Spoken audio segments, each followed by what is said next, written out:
Hello and welcome to I Can't Believe This Got Greenlit, a show where we discuss movies from our childhood, our nostalgia from watching them as kids, how they got made, and our experiences rewatching them as adults. I'm one of your hosts, Cindy Lou Who, and joining me as always, the Grinch. Why am I the Grinch? Do you remember that I did this exact intro the last Grinch episode? You did? Yeah. I don't remember that. And that was your exact response. Asshole. Like, why So am I wait, the Grinch? you Why did this can't I be once. Cindy Lou? I mean, why am I the Grinch? And then you call me a Grinch again? Yes. That's so fucked up. Because we're here today to talk about the 1966 TV special, How the Grinch Stole Christmas! ! So Let's go. I know. So we've, as you may know, the listener, we've already done a Grinch episode, but it's the 2000, I believe it's 2000 Grinch. I think it's 2000, film, yeah. the live action Jim Carrey version.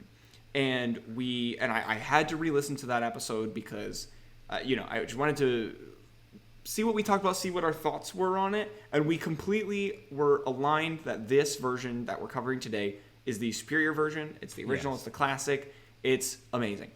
When I think of Grinch, I think of this. Yeah, so I wanted to bring back a couple of traditions that I did in that episode. I have one that I'm going to save for later. Okay. But for now, I wanted to, because the listener doesn't know this, but we are recording this episode immediately after the Monster House episode, which came out several months back at this point. Yeah, at that point. And I have been wearing a Halloween Horror Nights shirt this entire recording so far.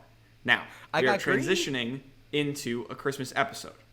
And I want to do something that only Pelton will see, but we can explain on the show. I'm going to take off my HHN shirt. No way. And reveal that I'm also wearing a Christmas shirt. Whoa! You are the most likely elf around, dude. Hell yeah, baby. Also, wait. I also have a surprise. You're not wearing another shirt. I'm sure. No. I do actually have a surprise. In honor of doing the good Grinch. Because we Yes. did the shitty Grinch, which I believe you chose. Your fault. Yes, I did. Yeah, so you make the show worse. I pick the good movies. Well, we've always agreed that worse movies make for better episodes. No comment. So, Fuck you. No. in honor of doing the good Grinch, this was super hard to find because it is July, but I got this. Oh, nice. I was wondering when I would see that hat again. I can't put it on over the For headphones the at all. listener, it is a Grinch beanie style, like, Christmas winter hat, and he is now covering his entire head. He has no hair currently. It's I can't down hear almost anything. completely below his below his eyebrows. Oh, and now it's below his eyeballs. I've now we can't see become or the hear. Grinch. He is Nick? now living up to his name that I gave him in the intro. Cindy? Where are you? I'm here. Don't worry. Okay, thank God. I got scared. Well, actually, I'm Cindy Lou, so I can't speak for a while. Well, see, oh, thank God. Now the problem is I have to wear this the whole episode, don't I? I mean, you don't have to. No, it feels right, though. But can you hear me? I can hear you in this ear. Oh, Jesus. Okay. Well, so getting right into it, childhood stories. So obviously this is a classic. So it's kind of inescapable for most children. But we'll start with you because this is your choice. But yes. Okay. So when we conceived the show and we were talking about like Halloween episodes and Christmas episodes, I always wanted to do this one. Because as a little kid, my dad in his room, and now obviously as a kid his room was fucking massive. It probably wasn't. But in his room he had this giant bed. He had like a king size bed. And when you got on it, he had this little TV that like, it was one of those ones that came off the wall and you could like turn it. Oh, nice. And it was like the giant box. Remember the TVs back in the day were like thick with this giant back to it. It was one of those. And he had a VHS player attached. Nice. And every Christmas, if we were with him for Christmas, we'd all get in his bed and he had this on VHS. Oh. Yeah, so we'd pull the TV out and we'd all be in pajamas. I was in this hat. I totally had it when I was a kid. Don't worry about it. Even though I think it just came out like a year ago at Universal. Yeah. And we'd put in the VHS and we'd watch it every single year. A little 20-minute Grinch, me, my brother, and my dad. And then when we were maybe like 8 or 9, he got rid of the TV. and we didn't have a VHS player anymore. So I haven't seen this in years. But when I think of really? Christmas, when I think of Christmas and growing up, I think of this Grinch. Yeah, 100%. So I was so pumped to watch this for the show. Not so much to watch it in July, but to watch it for the show. I was like, this day, I've been waiting for this day for years, Nick. Well, after Cindy. rewatching it in July for this show, I think I'm going to have to rewatch it again in December. Yes, when this as you episode should. actually comes out. I'll actually do it in honor of this episode releasing. We should. Promise myself. So, for me, I kind of have a similar thing where rather than the actual VHS, we... back in the 2000s, it was like you had to wait for the movie to come on, unless you had it on VHS. You couldn't just pick it. You're like on cable. Yeah, exactly. So every Christmas, obviously, they play Christmas Story on repeat on that one channel, and then all the other channels are cycling, Rudolph the Red-Nosed Reindeer and Frosty and et cetera, et cetera. Yeah. This was one of those movies that would play, and it was absolutely one that I ate a bunch of food on Christmas Day, fell asleep, got into a food coma, and watched. I have so many memories of just laying on the couch as a kid, feeling so happy with all the toys I got, Dude, just I still do enjoying that. the hell out of this movie. Well, TV special. But man, it was just one of those that I would watch so much as soon as December rolled around, because it was always on. But it was one of those, because it was always on, that's why I was always watching it. Because obviously it was great, but also I didn't really have another choice.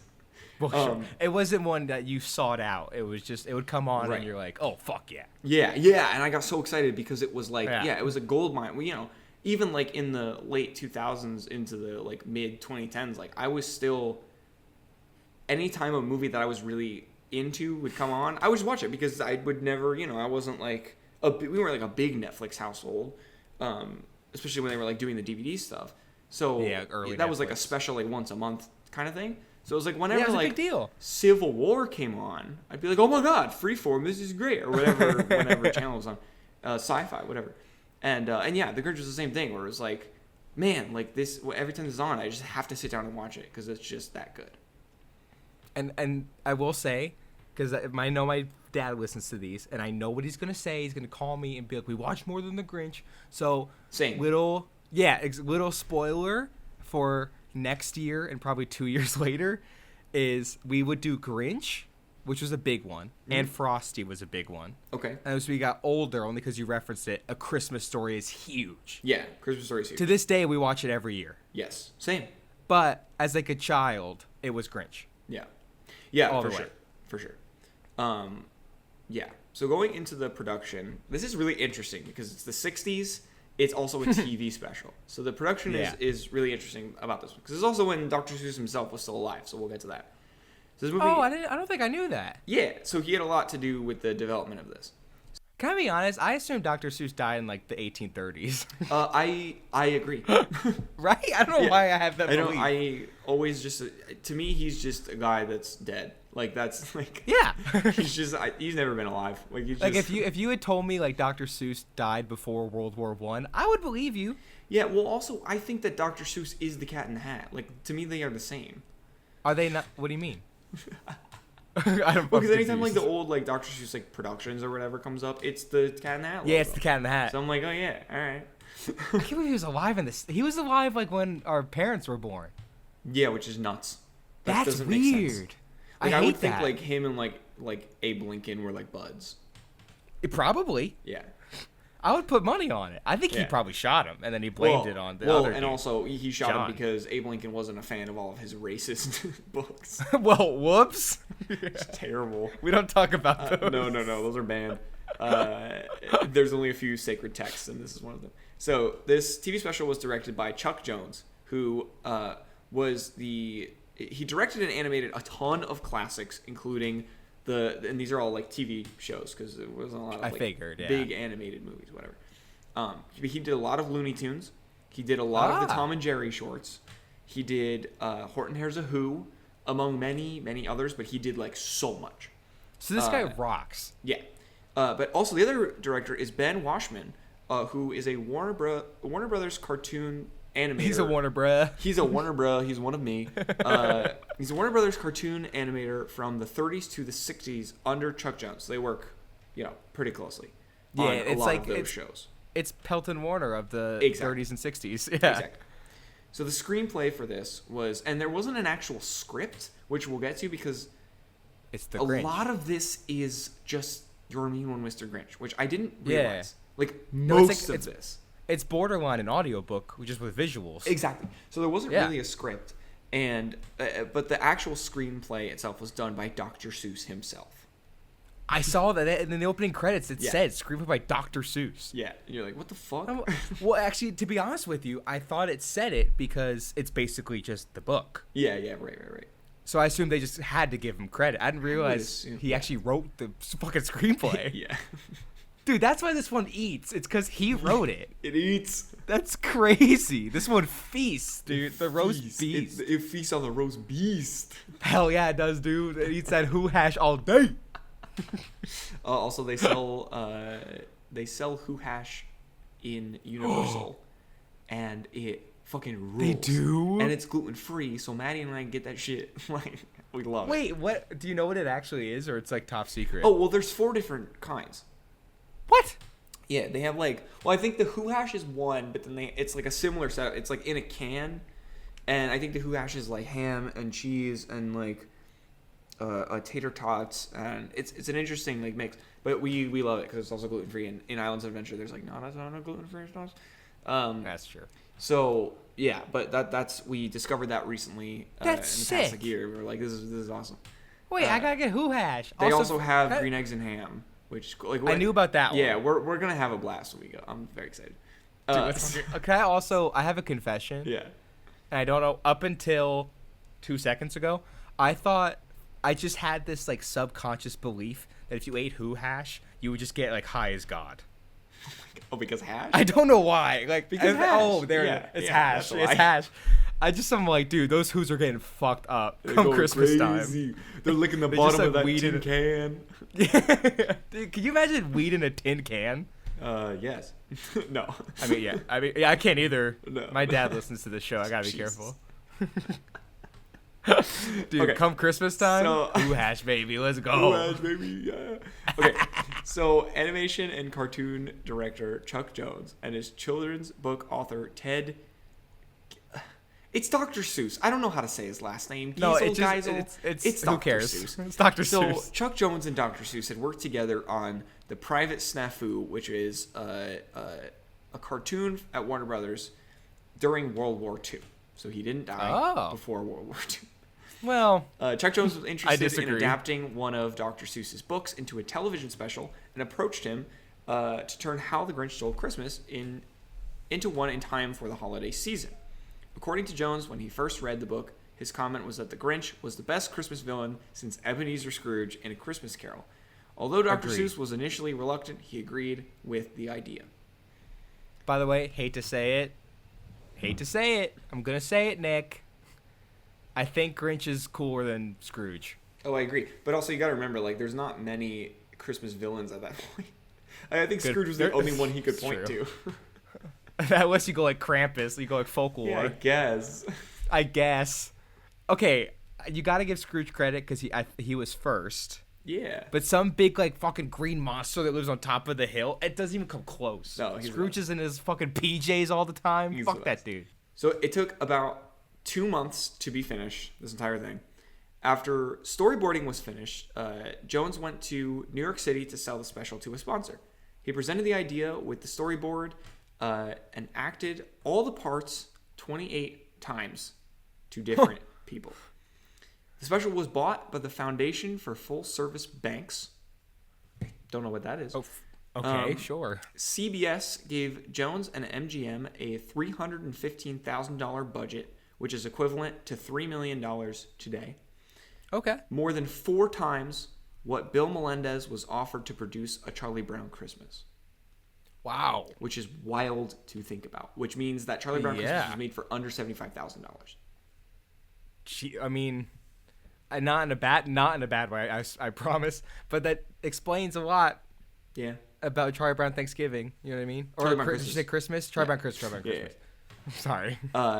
And according to the Daily Herald Tribune in 1992, it was a record, this budget, for a cartoon at the time. Like a record high? Yeah, record high. Good. I mean, it's the Grinch. Yeah. As it should be. No, go off. Time to celebrate. Yeah. Approximately 15,000. This is what I love about animation. The stats that they throw out about stop motion and animation make me so happy and also make me so stressed because of how much work goes into it. Such a nerd. Approximately 15,000 drawings and cells, 250 background drawings, 4,500 dispensable and unusable character layout drawings, and 1,200 character layout drawings were created for the special. And they did this in 2 months? 2 months. That's insane. Now, to be fair, I think it's a lot of these guys that all they do is animation. They work for Warner Brothers. They pump these things out. I don't know. But still, they how do you crazy. do that? I don't know. It's insane. Like that. Honestly, I don't think I'll ever understand how an animated movie is made unless we ever do one. Yeah. No, it's the only way. Like, you hear these stats and you're like, this is impossible. Like, there's no way. I'm getting glimpses now in the projects that I'm doing between work and personal stuff. But, like, man, like, especially the hand-drawn stuff, the stuff that's not, like, digital, is how do you do that? Insane. It's absolutely insane. The thing is, we've gone to film school, we've talked about anime stuff. I know how. Yeah. But, like, how? Yeah. You know what I mean? Yeah. Yeah. Which is ultimately, I think, why unfortunately, the art form of hand-drawn animation is dying. I'm hoping that it's making a comeback in the future, but Park of the Monsters. Exactly. So the score for this film consists of 60 musicians playing a 34-piece orchestra with a 12-voice choir. They worked for a total of, how many hours do you think they worked on this score? Well, it's 20 minutes, but it is a lot of people. Yeah. Total hours? I'm going to say like 18. Oh, okay. You were closer than I thought you were going to be. 8. Really? 8 hours. Oh, just like a working day. That's okay. I assumed multiple days, but yeah. 8 hours, good for them. Jesus. And this, I think, is interesting. I really wanted to watch these before we jumped on this call, and I'm upset that I didn't, and I will after. But a television special called Halloween is Grinch Night aired on ABC in 1977, 11 years after the Christmas special. The special involved the tale of the Grinch coming down to haunt the Who's every Halloween. What? Though less successful than the original, it was awarded an Emmy. This is real? Yes. A later cartoon, The Grinch Grinches the Cat in the Hat, aired on ABC in 1982. We gotta watch these. This is what I'm saying. Like, there's like sequels to these. Like, that's there are crazy. 2 Is it more like the same shorts. Animation style? Yes. And one involves the Cat in the Hat, and one involves Halloween. Okay, so we're gonna pull a Cum Ghost. We're like, we'll do like a little bonus live commentary. So we can't, exactly. Actually, we can't watch them until we're together. So same with Cum Ghost. Deal. Okay, love it. Because we'll do those together. Cum Ghost will be its own episode, and those 2 will be together. That's gonna be a wild day. Wild day. So yeah, and then finally, like I mentioned, $315,000 budget, which is $3 million today. So the plot, man, it's the Grinch. Like, if you don't know the plot, it's just the Grinch. Go read the fucking book. It's the Grinch. It's so funny because in our other Grinch episode, I think I mentioned like this is such an easy episode because like it's the Grinch. It's so easy, and then I proceed to talk about the weird ass like loopholes that they find to drag it from 25 minutes to an hour and a half. Yep. But this one is super simple.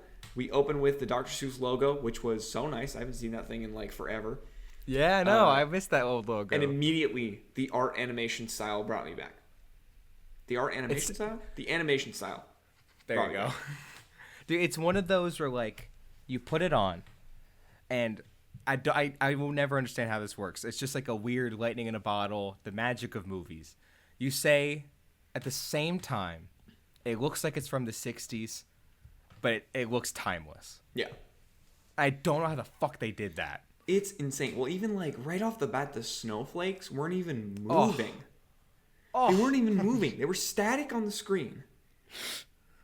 And then they were like panning, and like the snowflakes were like kind of like moving with it a little bit. Dude. But like so beautiful. I was like, man, this is like, it's so stunning. It almost like when I rewatch or when I watched for the first time, which I'm gonna rewatch because we're almost at the fall season when we're recording this. The garden wall thing. Yes. There, you're Thank welcome. you. So when I watched Over the Garden Wall for the first time, and I plan to rewatch it very soon, I noticed that a lot of the background animation was static. Nothing was moving in the background, which is not normal for like recent animation. Yeah, nowadays. No. And even like when it was created, that wasn't that normal.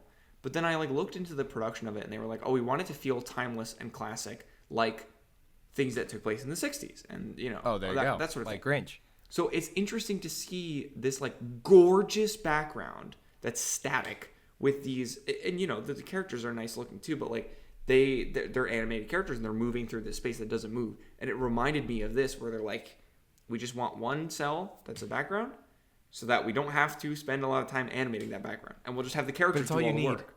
And that's all you need. All of the old classic like 2D animation, I realize, is a lot of that. They have a few like animated props that they'll have like maybe like one leaf is like blowing in the background, but that's the only animation you have to do. But so it's so it works. That's the thing. And it feels immediately nostalgic. Yeah, and it sounds like when you say it out loud, the background doesn't move, it's static. Mm-hmm. It sounds like, oh, it's kind of outdated. They probably don't have the money or the time to do it. Which is true. But it's true. But I almost I gotta push back on it because, one, we now know they did have the money. Mm-hmm. But two, it's almost like a clever way around it. Mm-hmm. That it still looks good. Like you could even if you had like hundreds of millions of dollars, I could still see someone making the creative decision to do that. Because it just looks so timeless and beautiful. Even though it's an animated thing from the 60s. Like this should not hold up at all. I agree. And there's kind of two thoughts that I have off of that. One is I think that animation going forward, the things that I would want to produce and direct and create and all this stuff is exactly that. Like something that is truly timeless. And I feel like that is the only way to get that quality. And maybe a little bit in CG, but I think CG ultimately fails in the longevity of the whole thing. Like I can point out a few CG, like Ratatouille still looks really good. Sure. There's like a few, like WALL-E still looks really good. There's a few that look really good still, but there's not a sense of nostalgia for those movies unless you have seen them growing up. That I feel like this one, and obviously we watched this growing up, but I think this one, if someone who had never seen it, I think it would feel nostalgic and warm and fuzzy, and that's the kind of stuff that I like take to and that I want to create. So I really appreciate this art style. Also, the other thing is I feel the same way about this like simplicity equals like better in a way like, that you're kind of describing. In theme parks, where where like, you know, Epic just opened and we did so much cool shit with like the new technology and it's integrated very well and like everyone did such a good job on that. Thank you. But there's also something to be said about new attractions and even old attractions. But like the reason why like the Haunted Mansion and Pirates of the Caribbean and rides like that, even like E.T. hold up, is because they have these old like classic like magic tricks that they use, such as like a Pepper's Ghost effect. And like these things that like actual magicians used back in the day to create illusions. And they still work because they're practical and people take to that. You know what I mean? Sure. I mean, when you think of Haunted Mansion, even like the house growing in Haunted Mansion. Yeah.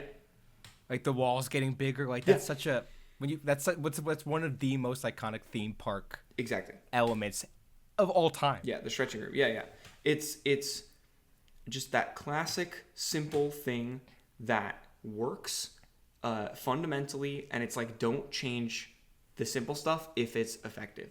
And I think that the same goes for this 2D style of animation, the way that they did it for Grinch. So I appreciate that. Yeah, I agree. I mean, I think kind of, you're right, with theme parks and also animation, I think there is a mindset of using like the latest technology and trying to make it look like a modern movie or a modern theme park and kind of getting caught up in it. Mm-hmm. And sometimes it happens and it holds up and it looks great. And then sometimes it happens kind of like a Polar Express Monster House of stop motion kids movie, and it ages super poorly. Yes. But there is something to be said about choosing a stylistic approach, even if it's not the most like modern technology forward thing, where you have like Grinch, you have even Nightmare Before Christmas. Yeah. It still looks great, and it doesn't look great in terms of technical animation, but in terms of style and feeling, it's phenomenal. Yeah. So, listen, I will probably never cover it because it came out a little later, but you look at this movie and then you look at like the Illumination Grinch, dude. Yeah. Like, I don't even know. Words don't need to be said. Just Google both, and you're like, whoa, like what the fuck? That's exactly it. Just Google it. We can't even describe it on this show. Maybe we'll do the trilogy of Grinch movies, and we'll cover the Illumination Grinch one day. Maybe we'll do some more sequels just to knock it out. just to do all three. Yeah. But there really is something so beautiful about this old 60s 2D animation. And again, it looks like it's from the 60s, but it still looks like it's brand new and stunning. I don't know. There's something about it. There's something about it. It's great. But yeah, so as the story goes, the Grinch hates Christmas. He hates the noise and the singing that comes from the Who's on Christmas. His heart is 2 sizes too small. And also, he mentioned something in here that we sort of talked about in the other Grinch episode, because they don't mention it in the 2000 Jim Carrey one. Okay. Because in that episode, we talked about how the Grinch is this, like, immortal being that just sits at the top of the mountain. Yeah. But in this special, he says that he's been dealing with the Who's for 53 years. Like, a very specific number. Oh, I guess that's true. So it was so, like, I was completely caught off guard by this because, to me, he is an eternal being that just is there. But I'm like, okay. He's till the end of time. What is the original, like, the OG backstory that they gave him in, like, the writer's room? You're a part of the problem. No, I'm saying, like, don't show me on film, but it is interesting to think about and theorize. And this is the whole thing. It's like, don't show it to me. But it's good that exists, because then I can think about it, and then I think about it more. That's true. It's those little details that make you like want to know more about the universe. Learn more about it, but just don't let me learn about it. That's the thing. You fall into the trap of the 2000s Grinch of like, well, we will show you the backstory, and you're like, oh no. But I'm like, no. No. I like to think about it, but I don't want you to show me, because then that ruins it. Yeah, it's like a world building thing. As soon as you tell me the answer, I'm not gonna be happy about it. Yeah, it's not as cool. This is what we need to think about for Park of the Monsters. Yes, we do. But like, there are many things, and it's weird because you mostly see it in horror, to be honest. But there's a lot of things about like world building and leaving things up to the imagination of the viewer, and kind of like their imagination will always be stronger than just whatever you can come up with in a writer's room and showing it to them. And that's a trap that the Jim Carrey one falls into over and over and over again. Yeah. Where it's like, we need to fill the runtime. Let's have the backstory. Let's have a love interest. And you're like, no. Yeah. He comes down to town and he's like friends with all them. And they're like, no, he should just be that ominous being that's up on the mountain. Yeah, like, don't do this. Like, don't do this. He's the Grinch. He's the Grinch. He stays up. That's the whole point. He stays up in the mountain. Exactly. He doesn't have a door that Who's not gone and there's a big robot. No. Ugh, crazy. Stop. So, yes. He makes a plan to steal Christmas as Saint Nick himself.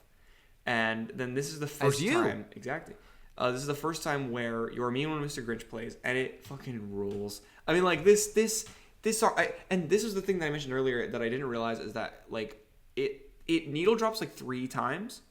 Yeah, it does. And it, like, very much is, like, it seemed like it was played for montage to fill runtime. Which is great because, again, no script. But it's also like, you're basing this off a book that was mostly images. So, gotta have something. And also, the song fucking rules. It's great. And you know what? Like a freaking genius, it needle drops, but every time a needle drops, it's a different verse. Yeah, exactly. So you never get the full song in one sitting. And he's so smart. And then he's doing, like, something else. And, it's always interesting. He's just being a little freaking menace, dude. Being a little freak. A little pest. So he starts to steal Christmas with Max and his reindeer, not Max and his reindeer, Max as his reindeer. You could tell I'm getting sleepy. And runs into Cindy Lou Who. Also, they say in this TV special that Cindy Lou is no more than 2, which is a rhyme. Yep. In this movie, but in the other version, they make her like 7 or 8 because she has to be like the main character. They need dialogue in a character. Yeah, I thought that was interesting. She asks him what's going on, and he says there's a light bulb out on the tree. He then proceeds to steal literally everything from everyone. And his little fucking demon, dude. I forgot how full that like sack of everything is. Oh my god. It's everything. It's everything but the house. He's such a little fucker. He slithers. He's slimy. Oh, little bitch, dude. And you know for a fact that he got the Who hash and he ate it all up and he got fucked up that night. Okay, he was celebrating what he did way too much. He put a little in Max's dog food and he just took off. Like, okay, you remember how he brings all the food back and they have the big feast at the end? Yeah. Spoilers for the Grinch. Fuck. He took way more food than he put on that table, which means he probably devoured the Who hash, got high as a kite, got the munchies, had the roast beast, ate the loose ice cubes he put in his sack. The roast beast probably also makes you high as fuck. Oh, guaranteed. I mean, why there's Molly in that. Why do they wake up and they have no problem? That's why, because they're all eating roast beasts constantly. Dude, they're injecting that shit with like acid, LSD. Those Who's are it's not even acid or LSD. freaks. It's something that only exists in a snowflake. You're right. You told it right. Though I don't actually know if this story takes place in a snowflake. I don't know if that was some other bullshit that they made up for the 2000s. I don't remember them saying it in this one. I don't think so. But yes, so he makes it to the top of Mount Crumpet and listens to see if the Who's wake up crying. Of course, they aren't. They're singing, and he's completely lost. He's like, what the hell? I did this whole thing. Mm-hmm. I like made a whole spectacle of it. I was slipping and sliding. They made a whole song out of my like he was putrid acts. This freaking the coolest singer ever would rather hook up with a seasick crocodile than you, bitch. Exactly. That's so disgusting little rat. And he's like, they're not even reacting to my shit. Like, what the fuck? Nothing. It's nothing. Crazy. He then has a change of heart. Literally, it grows out. Yeah, it grows. It explodes the freaking like monitor thing. Yeah, because looking at his heart. Because dude, he's like the most empathetic, beautiful man of all time. Yeah, because he's like, they don't need presents and they're still singing. Well, that's so beautiful. And he's like, oh fuck, and then his heart is expanding. But he doesn't have a heart attack like Jim Carrey. Well, no. And also, if we're being honest, his heart probably grew because of all the drugs. Well, yeah. All the hash he was on. Yeah. Just for being honest. His eyes were probably dilated. Should see a doctor. Dude, it was pure red. There wasn't even a pupil. It was just red. That guy was fucked up. And after he has his change of heart, literally, he gains the strength of a god. Yeah, he does. He lifts the entire town, essentially, on his back. Yeah. And then he plummets down Mount Crumpet and delivers everything back to Whoville. And as the story goes, he eats roast beast, that beautiful, beautiful, sweet, luscious roast beast with the Who's. Drug-filled roast beast. And after a quick 25 minutes, all's well in the world. And that is how the Grinch stole Christmas! ! So good. Now, as I stated at the beginning of the episode, I brought back a tradition. Well, I guess, this is the second time I'm doing it, so now it's a tradition of calling you the Grinch and calling myself Cindy Lou Who in the beginning. And I want to bring back. Think you're calling me the Grinch from the end of the Grinch. Yeah, that's how I'm gonna sleep at night. Right. I want to bring back one more thing that I did on the last Grinch episode. I do not remember this. In typical Greenlit fashion, I saw this movie and I immediately heard the rhyming in the beginning, and I thought, okay, I'm gonna write a Doctor Who Christmas rhyme to end the episode. You did do this. Similar to last Grinch episode. Okay, are you ready? Okay, I'm ready. Here we go. As we bundle up in these cold winter days, I think of Santa packing up his sleigh. I think of reindeers and elves playing in the snow. and all the Christmas traditions that we'll never outgrow. I think of candy canes and cocoa with a classic movie, with a plot so simple, it can never lose me. I love the Grinch, as you can see. It's Christmas time, for you and for me. Wow, that was beautiful, Nick. Thank you so much. I didn't realize I had a podcast with Dr. Seuss over here, dude. Exactly. They call that me. was beautiful. They call me the Seussmeister. That's what they do. I've seen people call him that on the streets. It's true. Like, yo, what's up, Seussmeister? In my DMs. It's crazy, dude. I've seen it. Trust me. It's crazy. Seussmeister. Okay, so final thoughts. I think we are absolutely in alignment here. It's classic. It's a classic animation. The narration is next level. As soon as that narration started, I was like, man, we're so fucking back. The animation is amazing. The story is so simple and so like neatly packed. Even if there are some like weird jumps, it's only because we're thinking about the 2000s one that fills in all the gaps. And in reality, it is the simplified, better version where it hits all the right marks and it works perfectly as a TV special. I agree. I think it's a tight, perfect little 20-minute story. The story of the Grinch, I think, objectively does not work as a feature-length film. I agree. You can't do it. It needs to be this tight. Mm-hmm.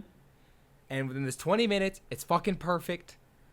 And I think the biggest thing, and I hate to keep going back to 2000s one, but this is Greenlit. We've talked about it. This is almost like a spiritual sequel to our Jim Carrey episode. But the biggest difference for me is in this movie, when they're showing what the Who's do for Christmas in the beginning, they never even show them opening gifts. And when the Christmas is gone, they don't even bat a fucking eye. Nothing even phases them. And then the Jim Carrey one, the whole thing is gifts, gifts, gifts, gifts, gifts. And when they open up and Christmas is gone, at first they're upset. Yeah. The materialism in that movie is disgusting. Yeah. They missed the point. They missed the point. They fundamentally misunderstood the Who's and the Grinch and why it all works and why the Grinch even gives a shit at the end. And this is like the perfect example of how to do this story. It's timeless. It's so good. Freaking Boris Karloff, the fucking Frankenstein himself, does the narration for this movie. And I never realized it was him. Yeah, he's also the Grinch. Yeah. The guy that is Frankenstein is also the Grinch. The coolest guy ever. Coolest guy ever. Like, I gotta be honest, I don't think there is a single flaw with this TV No, I don't special. either. And now that I'm thinking about how you were mentioning that this story doesn't work in a runtime greater than the allotted runtime for the special. It doesn't. I think this also applies to other specials like Frosty and for Rudolph. And I agree. Whatever the Heatmeister... whatever that one is. Oh, fuck that one. Fucking love that movie. That's gonna be on the show next year. Fuck. God, that movie's amazing. But yes, so it's a perfect movie. Like it's a perfect. It is. TV special, it's so good. And there's nothing else I can say except our final thought on How the Grinch Stole Christmas! !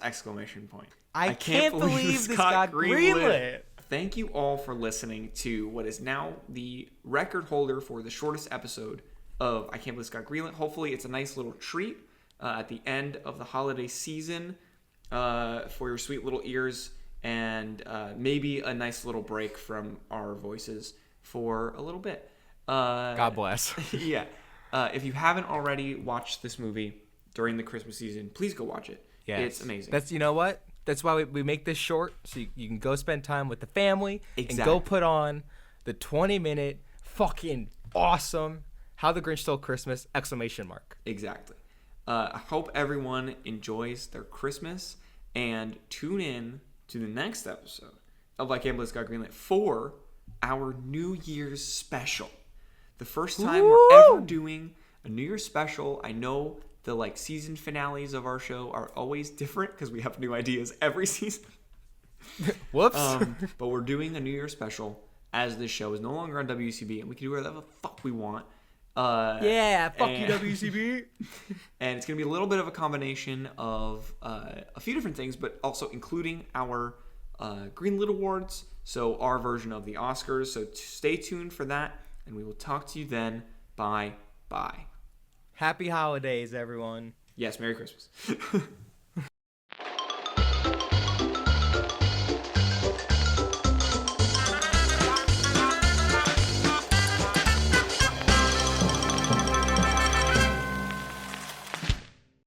This has been a Quaywood audio production.